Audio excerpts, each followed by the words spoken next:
Pembelajaran paradigma baru memberikan keleluasan bagi pendidik untuk merumuskan rancangan pembelajaran dan asesmen sesuai dengan karakteristik dan kebutuhan peserta didik, atau disebut juga dengan teaching at the right level. Perencanaan dan pelaksanaan pembelajaran dan asesmen intrakurikuler pada pembelajaran paradigma baru dengan pendekatan teaching at the right level setidaknya memiliki 7 komponen yang perlu diperhatikan, yaitu 1. Menganalisis capaian pembelajaran untuk menyusun tujuan pembelajaran dan alur tujuan pembelajaran. 2. Perencanaan dan pelaksanaan asesmen diagnostik. 3. Mengembangkan modul ajar. 4. Penyesuaian pembelajaran dengan tahap capaian dan karakteristik peserta didik. 5. Perencanaan, pelaksanaan, dan pengelolaan asesmen formatif dan sumatif. 6. Pelaporan hasil belajar. 7. Hasil evaluasi pembelajaran dan asesmen. Di awal pembelajaran, guru melakukan asesmen diagnostik. Asesmen diagnostik sebagai asesmen di awal proses pembelajaran digunakan untuk membantu guru mengukur penguasaan dan kebutuhan peserta didik terkait capaian kurikulum. Hasil asesmen diagnostik memberikan informasi yang dapat digunakan guru dan peserta didik untuk menentukan tujuan dan tahapan belajar. Untuk mengenali profil peserta didik secara menyeluruh, asesmen yang dilakukan perlu meliputi aspek kognitif dan non-kognitif. Informasi mendasar yang diperoleh dari asesmen diagnostik kognitif antara lain adalah tahapan penguasaan kompetensi literasi dan numerasi yang merupakan kompetensi minimal peserta didik untuk mampu belajar, tingkat pengetahuan awal pada sebuah mata pelajaran, serta cara belajar. Sementara itu, dari asesmen diagnostik non-kognitif dapat diperoleh informasi lain mengenai profil peserta didik, minat dan bakat, serta kesiapan belajar secara psikologis. Karena proses belajar mengajar terkendala serta terhambat oleh beberapa kegiatan sekolah, maka tes diagnostik dilakukan secara online melalui aplikasi Quizizz. Selain melakukan tes diagnostik secara online, analisis kemampuan kognitif peserta didik juga diperoleh berdasarkan analisis hasil penilaian harian pada materi sebelumnya.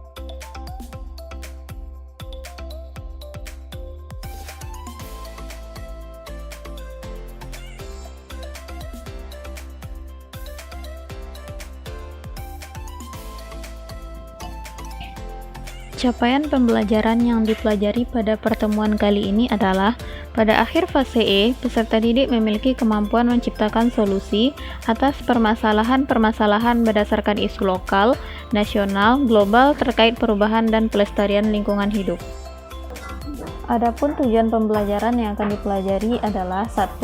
Peserta didik mampu menganalisis keseimbangan dan perubahan lingkungan hidup melalui diskusi dengan tepat. 2. Peserta didik mampu membuktikan bentuk pencemaran lingkungan hidup melalui kegiatan praktikum dengan tepat. Berdasarkan pembelajaran teaching at the right level, guru membagi peserta didik menjadi 3 kelompok besar, yaitu kelompok kognitif tinggi, kelompok kognitif menengah, dan kelompok kognitif rendah. Kelompok kognitif tinggi terdiri dari 2 kelompok kecil, sedangkan kelompok kognitif menengah terdiri dari 5 kelompok kecil, dan kelompok kognitif rendah terdiri dari 1 kelompok kecil. Pertimbangan guru dalam menentukan kegiatan praktikum setiap kelompok adalah yang pertama, kompleksitas materi atau prosedur atau kegiatan praktikum, yang kedua, alat dan bahan yang digunakan, yang ketiga adalah motivasi belajar, di mana peserta didik yang memiliki kognitif tinggi memiliki motivasi belajar yang cenderung lebih tinggi dibandingkan dengan yang lainnya.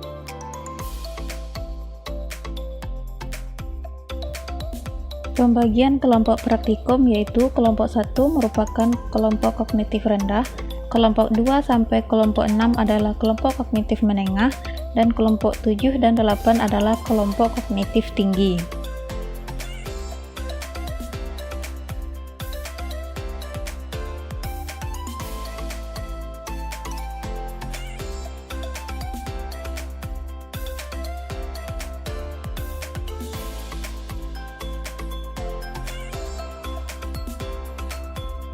Guru membimbing peserta didik melakukan kegiatan praktikum. Kelompok kognitif menengah mendapatkan bimbingan lebih banyak daripada kelompok kognitif tinggi, sedangkan kelompok kognitif rendah itu mendapatkan atau memperoleh bimbingan paling banyak dibandingkan dua kelompok lainnya. Perbedaan dalam kuantitas pemberian bimbingan pada setiap kelompok ini adalah berdasarkan kepada tahapan capaian perkembangan masing-masing peserta didik pada setiap kelompok, di mana peserta didik yang memiliki kognitif rendah itu membutuhkan lebih banyak bantuan serta bimbingan dari guru dibandingkan dengan kelompok kognitif menengah dan juga tinggi. Selain capaian perkembangan atau tahap perkembangan, faktor lainnya yang mempengaruhi adalah motivasi belajar siswa. Siswa kognitif rendah cenderung memiliki motivasi belajar yang rendah dibandingkan teman yang lainnya.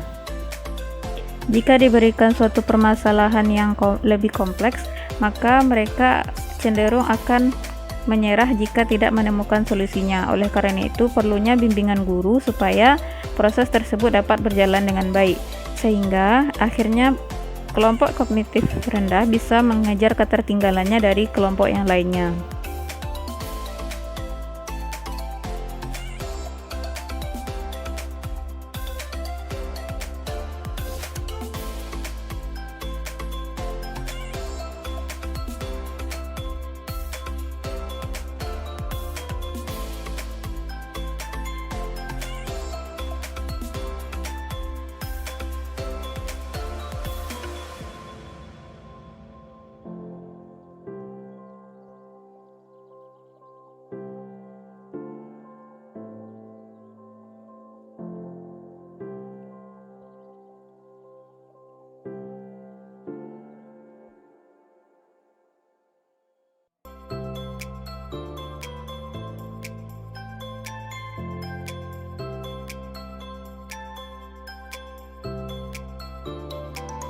Dan terdapat satu fakta menarik yang ditemui pada proses pembelajaran teaching at the right level pada kali ini, yaitu peserta didik dengan kognitif rendah cenderung lebih semangat untuk belajar dibandingkan dengan peserta didik yang memiliki kognitif menengah atau sedang. Hal ini dapat dilihat dari ketika kelompok kognitif rendah itu dibimbing dalam melaksanakan praktikum serta menjawab pertanyaan pada LKPD, mereka mau mengerjakan dan mampu untuk mengerjakannya, baik itu secara individu maupun secara berkelompok. Sedangkan kelompok kognitif menengah rata-rata memiliki motivasi belajar yang kurang, terutama pada kelompok kognitif menengah yang berada di kelompok 2, 3, dan 4. Mereka cenderung banyak yang bermain-main saat pembelajaran. Hanya beberapa anggota saja yang melakukan praktikum secara serius.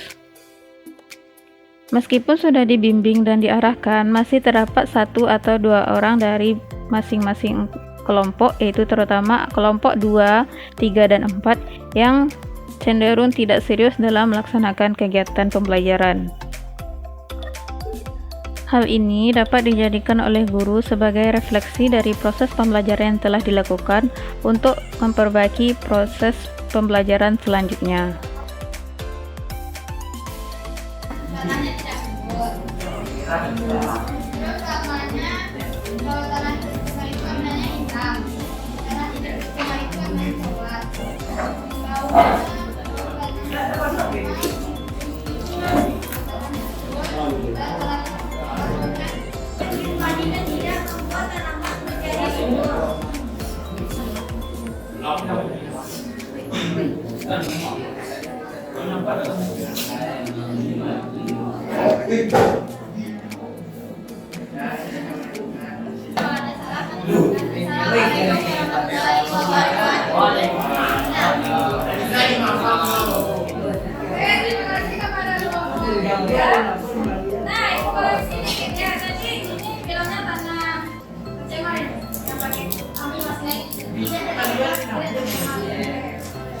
Jadi kalau tanah percebal itu misalkan tumbuhan di sana?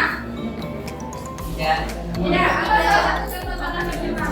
Percebalnya apa? Dari sampah. Sampah, betul. Apa lagi? Kainnya. Kainnya. Apa lagi? Tidak.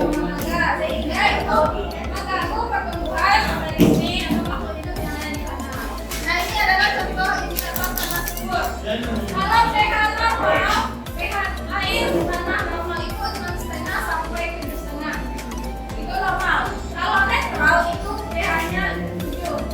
Kalau 0 sampai 6 itu asam. Asam ya. Kalau 8 itu contoh tandanya. Oke. Kita bisa melihat di mana air yang tercemar dan air yang tidak tercemar. Kita hewan mencari oksigen, dan itu pun sudah terjadi tidak. Dan menit kelima, hewan sudah mati berlendir dan berdarah.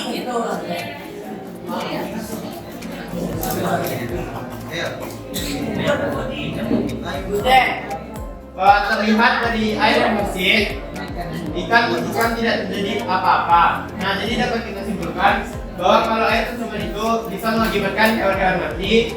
Tidak ya. Assalamualaikum warahmatullahi wabarakatuh. Oke, air sabun. Sabun itu asam atau basa? Basa. Jadi kalau misalkan kita minta hasil sabun, ya dua macam itu, ya apa yang akan terjadi? pH-nya juga tinggi. Bagaimana kondisi ikan setelah kita sabun? Mati. Ada jaketnya. Bagaimana kondisi ikan setelah terus apa lagi?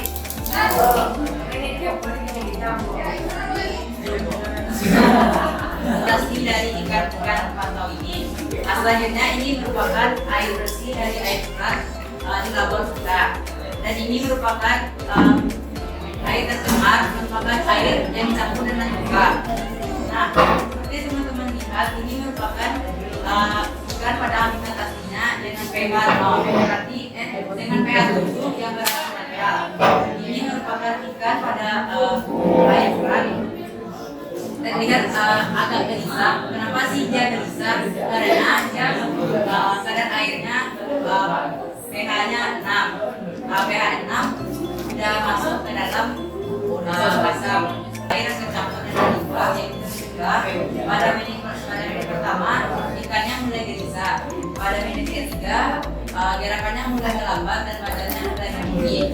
Pada menit kelima ikannya bergerak sangat cepat seakan seperti ingin melarikan diri. Dan dapat kita simpulkan bahwa pada menit pertama ikan mulai gelisah saat diletakkan pada air yang tercemar karena ada kandungan asam yang terdapat pada air tersebut dan dapat menyebabkan ikan mati. Dan kami dari kelompok itu menjelaskan yang akan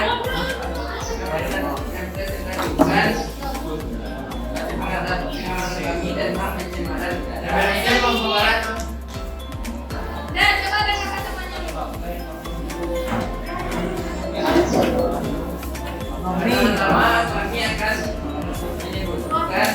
Pengamatan dapat disimpulkan bahwa pencemaran udara dapat merusak atau memusnahkan organisme hidup. Bisa dibuktikan dari hasil praktikum hari ini, yaitu udara yang bersih. Yang terdapat pada botol jangkrik tidak ada satupun jangkrik yang mati dan masih melakukan aktivitas yang normal. Pada yang ini, jangkriknya masih melakukan aktivitas dan tidak ada satupun jangkrik yang mati. Kemudian, sedangkan jangkrik yang sudah tercemar dengan asap rokok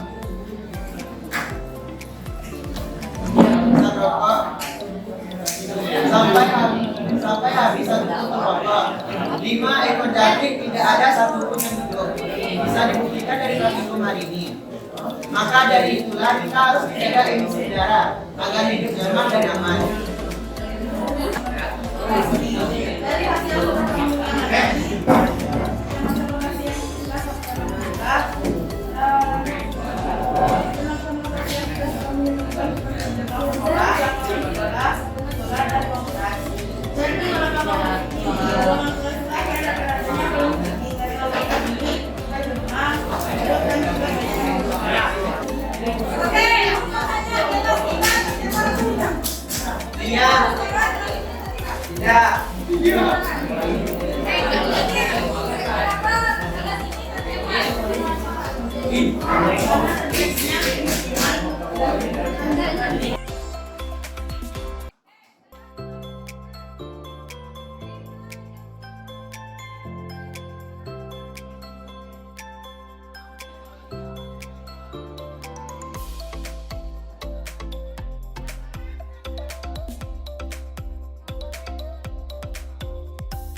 Untuk proses pembelajaran selanjutnya diharapkan guru mampu memberikan strategi atau teknik pembelajaran yang berbeda bagi peserta didik yang kurang aktif pada kelompok kognitif menengah, sehingga mereka mampu untuk mengikuti pembelajaran dengan baik seperti rekan-rekannya yang lain.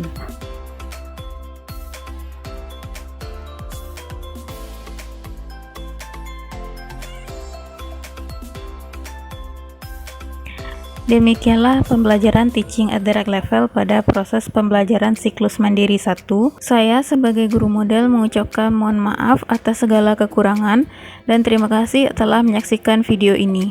Sekian, Assalamualaikum warahmatullahi wabarakatuh.